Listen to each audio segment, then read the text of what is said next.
paper. Now that you've had your, I'm finding a chair. you can, yes, it's a banquet for Haven House. Well, some of you might remember that and should I start yet or should I wait? Should I wait a little longer? There's probably going to be more. You can wait a little bit more. Play another song. Have you all had breakfast? Those of you who eat breakfast. That is my favorite meal of the day. I have to say, I love breakfast. I mean, I don't really eat much of it at home, but if I'm going out for a meal, I really love to go out with breakfast. Pancakes for dinner.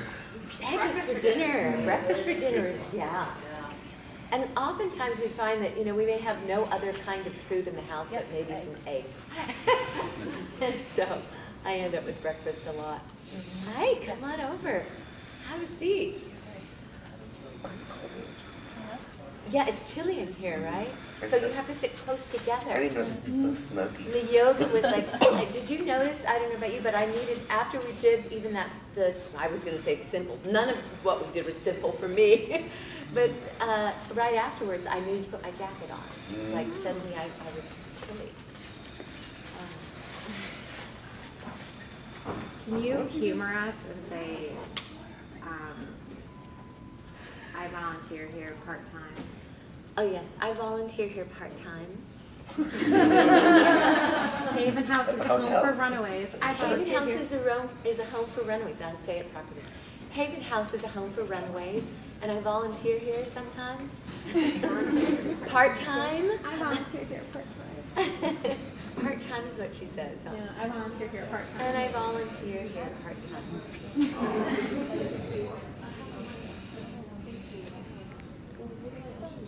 I will tell you that. Are you all runaways? My life. I mentioned it yesterday too, but I do feel that I really can connect it a lot with the kind of work that all of them did, because from the time I was little, we would, as a family, we would go and entertain at places like Haven House. We would go to homes for children, we'd go to children's hospitals, we'd go to homes for the elderly, and we would entertain as a family, especially once our family got larger. It was just my sister and me for a long time, but then my parents were foster parents, so we had foster kids in constantly from the time I was very small. And I think I learned early on that life is that we make space for each other. That's a thing that we as human beings get to do, and it's a privilege to do it. And if you don't have a situation in your life where you're having to make space for other people in your life, do it, please. Make that space, take that time. It can just so enrich who you are. It helps us recognize a greater sense of community, a greater sense that, we all have very similar needs and desires and wants. And sometimes you can be that exact answer to what someone else needs in that moment. Just your presence, just being there for them is super important. And I love that we had yoga to warm us up here. That's like the perfect beginning. Because in fact, I think that for me, music has been a yogic practice, vocalizing. The breath work is very similar. And I really notice a difference when I haven't fully prepared. Like this morning, again, I'm grateful to have had that yoga to help warm me up for this, what we're doing here today. It was spontaneous what we did in 2012. There was a piano, and Sean brought me over there, and we just started kind of noodling around, and then people came over and sat. I'd like to try and recreate that spontaneous feeling today. I really don't have much prepared at all, but just to share a little bit of my heart, a little bit of my music with you.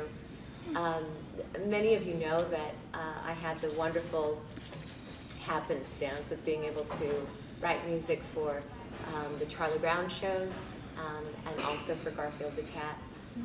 And meeting and working with Charles Schultz was an incredible honor. Have any of you ever met him before or had the opportunity to work with him in any way? So he really was like Charlie Brown himself. Rather insecure, actually very insecure. and often looked to whoever he was with for some sort of affirmation, that he was on the right track, that he was okay. Very much like Charlie Brown. So I often found myself unwittingly in the role, playing the role of Lucy to his Charlie Brown, you know, and it would happen over a meal where he would be confiding some concern with you. And when Garfield the cat came on the scene, for example, he felt very unsettled. It was a very unsettling thing for him. That suddenly there would be this big fat orange cat that was getting a whole lot of attention, that was getting a whole lot of licensing with the mugs and the t-shirts and what have you. And really Charlie Brown was the first major licensing franchise. Prior to that, you didn't have all the mugs and the t-shirts and things. You had cartoon characters, but they weren't necessarily being used for that sort of financial gain. And so his was the first. In fact, I had a Snoopy blacklight poster in my room when I was a little girl. I was really cool. A Snoopy blacklight poster, wow, edgy. And so little did I know that I would eventually meet him. And I was in a junior Miss pageant when I was a senior in high school. And I had won the local one. I was San Jose's junior Miss. And yay! And so after that, I competed in the state pageant. And there was Charles Schulz. It was in Santa Rosa, which is the home of all the Peanuts stuff. And so he would come out to the rehearsals and introduce himself. And all of the contestants, I think there were 50 of us that year, got to go to his home and have a meal at the Snoopy Ice Arena and all of that. And so you can imagine then, it was about 5 years later then that I actually began working for him in the context of writing new music. I was brought in as a youngster songwriter and paired up with a fellow who I'm now married to, Ed Bogus. And Ed was the successor to Vince Guaraldi. Many of you would know the famous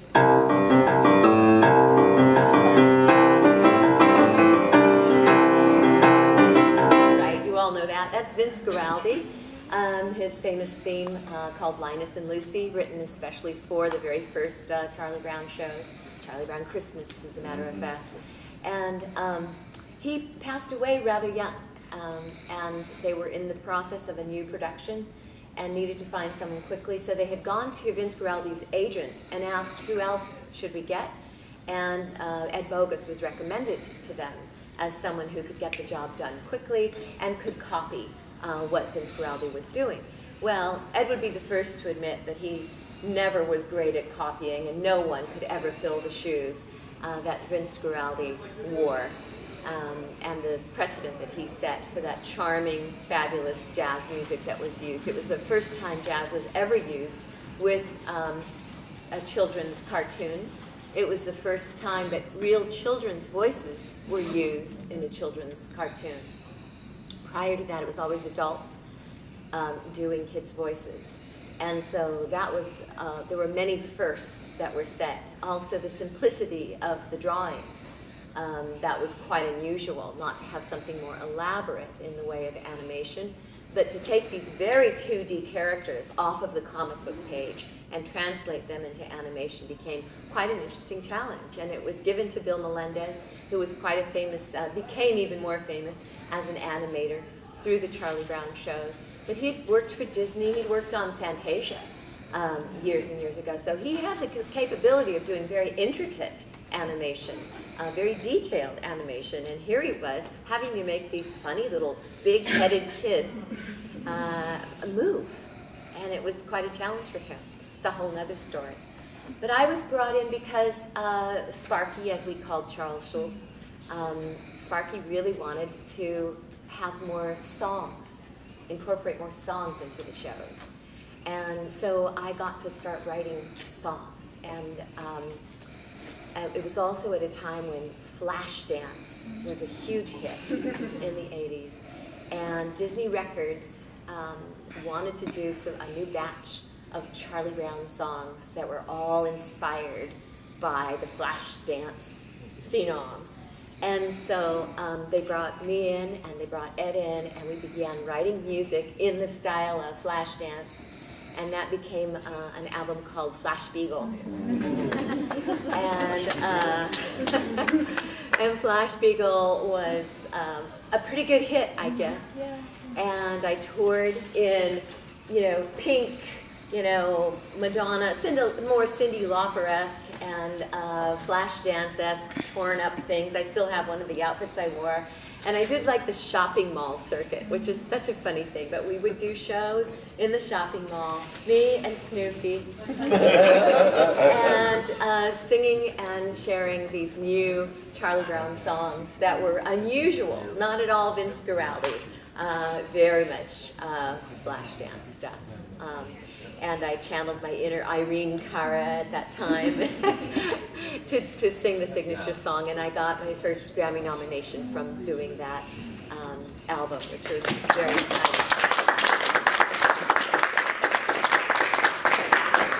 So, kind of on the heels of all of that, in the wake, living and being from the Silicon Valley, where the chip technology was just taking off left and right, a bear came out called Teddy Ruxpin. And right on the heels of Teddy Ruxpin, the same company, Worlds of Wonder, decided they wanted to do a talking Snoopy doll. So I was hired to write a whole bunch of songs to go with scripts that were being written for this talking Snoopy doll. So over a summer, I wrote 45 songs for the talking Snoopy doll. And I had the greatest cast of kids to work with at that time. Among them was little Stacey Ferguson, who you all know as Fergie. And the kids, a couple of kids that were in the cast of Punky Brewster at the time. Amy Foster. Amy Foster was also involved.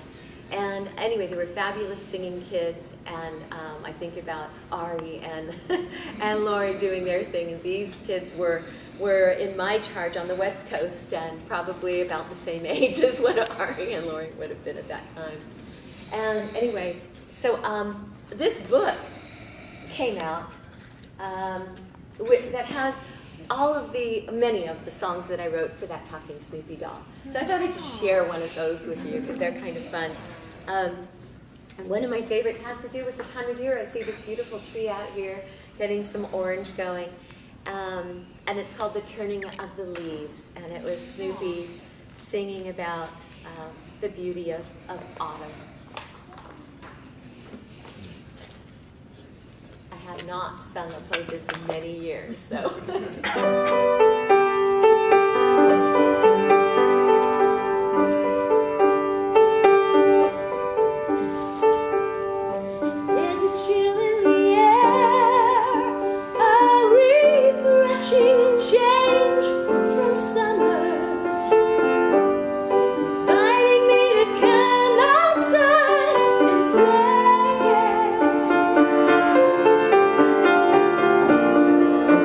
Soft and kind.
why CPP Baldwin would put it in such a high key. That would not be my choice. But so we went a bit up and down like the leaves, falling down, going back up somehow. Anyway. Wonderful. That was so beautiful. Thank you. I really love it. Thank you. There's another one in here that's a lot of fun. And it kind of goes back to my growing up when probably the cheapest entertainment we could do as what became a larger and larger family was camping. And we could go out. Anybody camp? Anybody like to camp? I do too. And in fact, in a Garfield special, we did a song, "Camping is my life, camping is my life." I'll have to do that in a little bit. Camping. I'll go from this into that. That'll be fun. There's the spontaneity. Just repeating things, not knowing what's going to happen, and just letting it happen. I love life that way. So this is a camping song, one of the sequences for the talking Snoopy doll. Oh, is it in here? It may not be in here. I may just have to do it on my own, what I remember of it anyway. Oh, there's one, Good Night Bunny Oneies. Do you remember Snoopy called the little, he had these little bunny oneies. Oh my gosh, I forgot about that. I should do that. You guys are like little bunny oneies right here. You can be my little bunny oneies.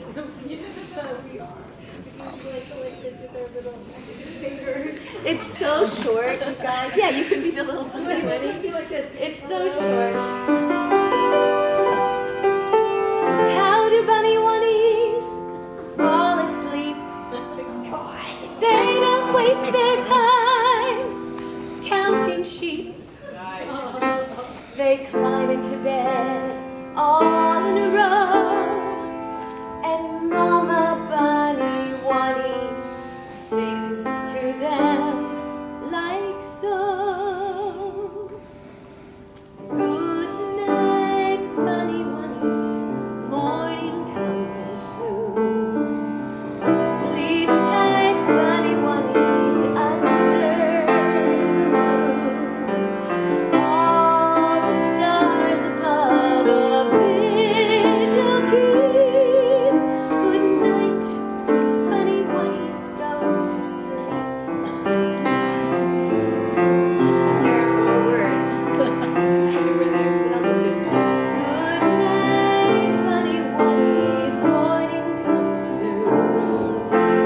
Sleep tight, bunny oneies, under the moon. All the stars above a vigil keep. Good night, bunny oneies, go to sleep. Good night, bunny oneies, go to sleep.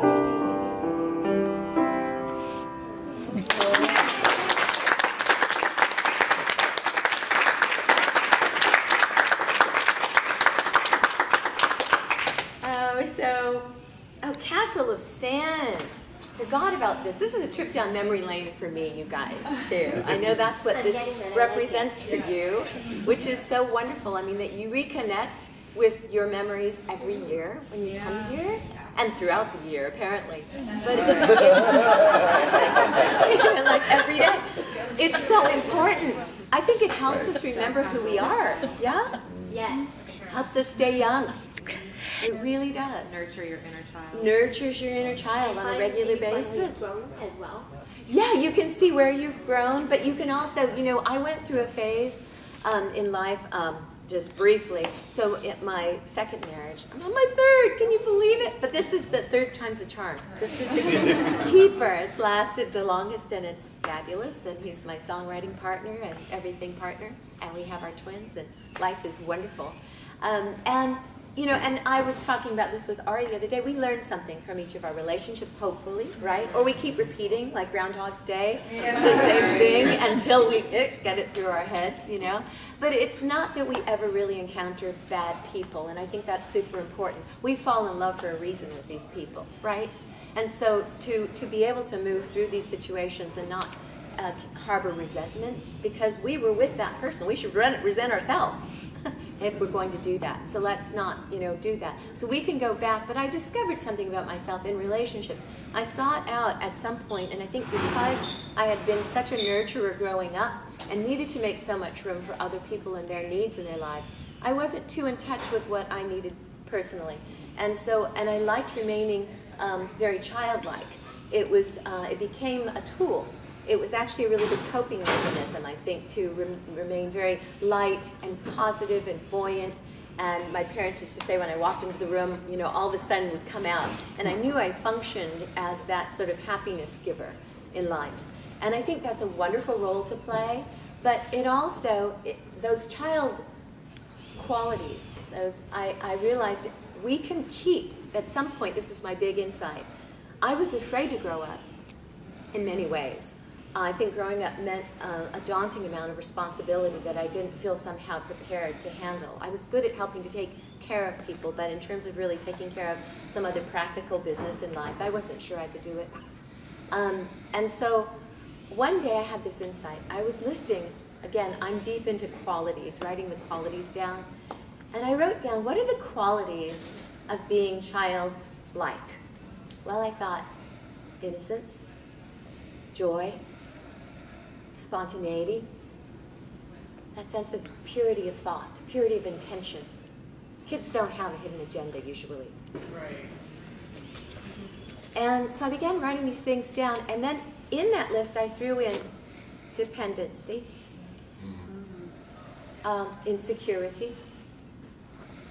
I threw in the things that we might associate with children that would keep them children, that qualifies them to actually be children then, in I won't even call it a negative sense, but a less independent sense.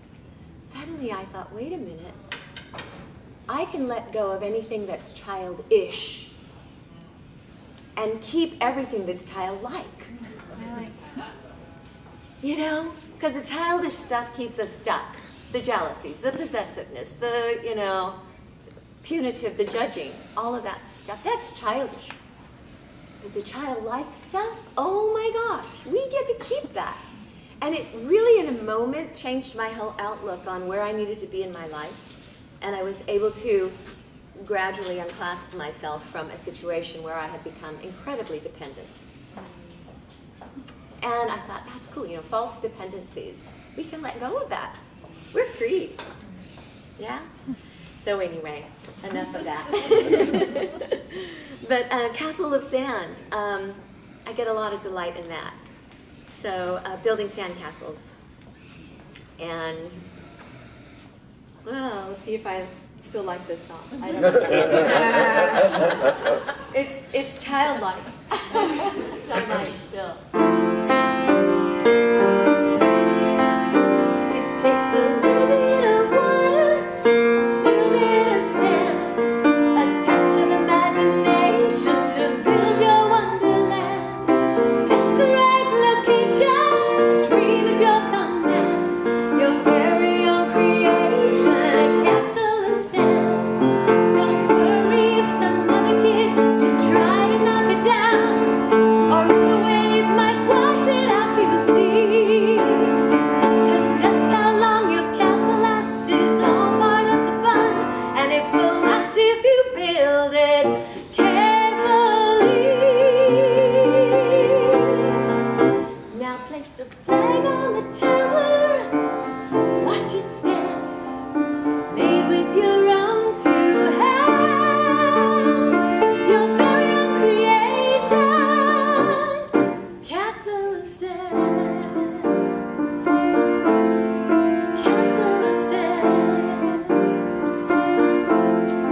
castle of sand.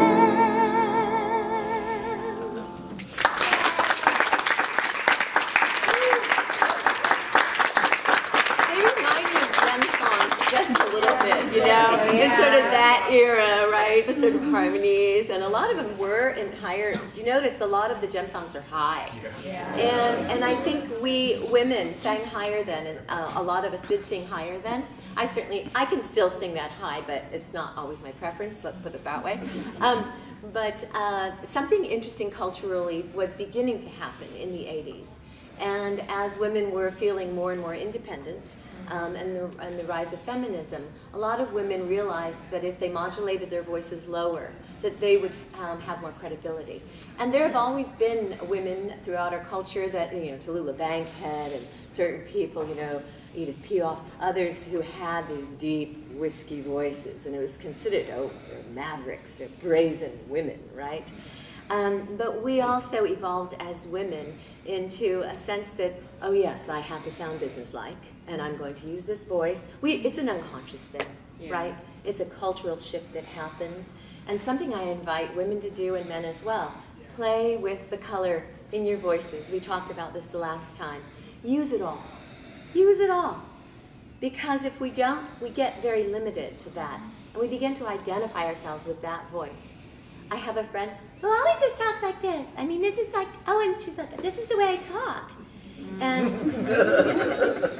that's just the way she talks. And, you know, little by little, I've invited her to ask herself how much she's identifying with that voice, identifies herself with that voice, how much of her persona is wrapped up with that voice. And there could be a whole lot of stuff or nothing. I might be projecting. But we all have vocal folds, vocal cords. We all have a larynx. We all have a huge range to our voices. The human voice, the human instrument, is one of the most broadest ranges of any instrument. But we use about this much of it. So the beautiful thing about singing, and it's true with the yoga practice, you're using your body, right? Not just bits of it, all of it. And that's childlike too, right? Kids, they'll just throw themselves all over the place, and they'll experiment. I'll be at the grocery store or something. I don't know if you've had this experience. I love, and you've had this experience with your daughter. You hear them in the next room, or you hear them in the little cart. They're sitting in the little grocery cart, and the mom's pushing them, and you hear,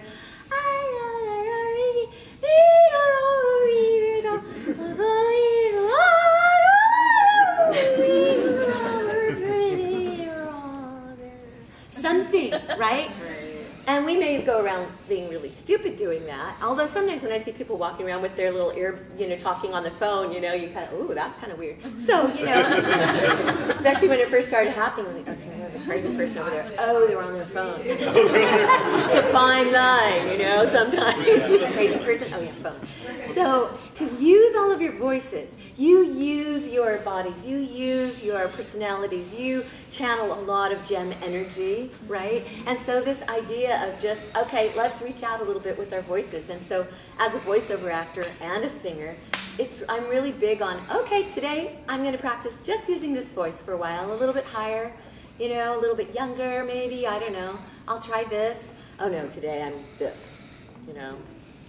And who knows, maybe tomorrow I'll be like this. I don't know.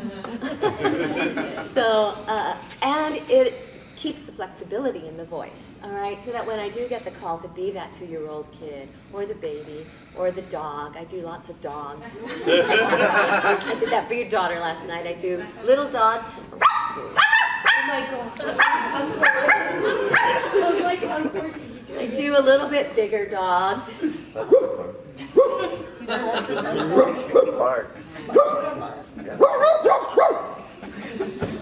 I freaked other dogs out. I was at a party with my husband. It was a bunch of his friends who I didn't know, and I really was kind of bored, to be honest. I was, you know, I'm not really good with large groups of people. First walking into a room with strangers, I actually kind of want to go like this, which is hard to imagine, but it's true. And so there was this dog, though, this great dog, and we were kind of hanging around the buffet table at the same time, waiting for scraps to drop to the floor. Anyway, I took one look at him, and, you know, I was petting him, and then I just started barking. Yes. And he was going crazy, and, you know, the guests were, like, you know, getting kind of mad, and the owner came in and started yelling at the dog, not realizing I was so Anyway, so I was going to do camping as my life for you guys. Let's do that. Have you had any challenges being a female working in the entertainment industry? Well, in the 80s, and we alluded to this, there was still very much a casting couch. And at least that was my experience. And, you know, I did have an older man in my life, and he served as a protection to a lot of that. there were opportunities that were handed to me with an understanding that I would be doing something else. And I didn't take those opportunities. And sometimes people say, oh, maybe that's why you weren't like, you know, maybe, I don't know. It wasn't meant to be. What's that? You probably have to compromise your integrity, but your voice is like, I'm like hearing you and I'm like, why are you like, seriously, like. Thank you so much. That's because you're, you know, you're morally sound. Oh, well, I don't know. Or stupid. Or a stupid prude. No, I mean, I had opportunities to do soaps. I remember even saying soaps were considered the training ground, you know, if you're new. And I had, but early on I had these other kinds of offers, which I'll share with you real quickly. So it was between me and Shelley Long and one of the girls for the Rolling Tears. What? So that was, yeah, so that was exciting. I was up for a replacement Charlie's Angel. You know, things like that. And I was going to be the last contract player for, I think, was it ABC? Yeah. I'm the last batch of contract players. At that time, they were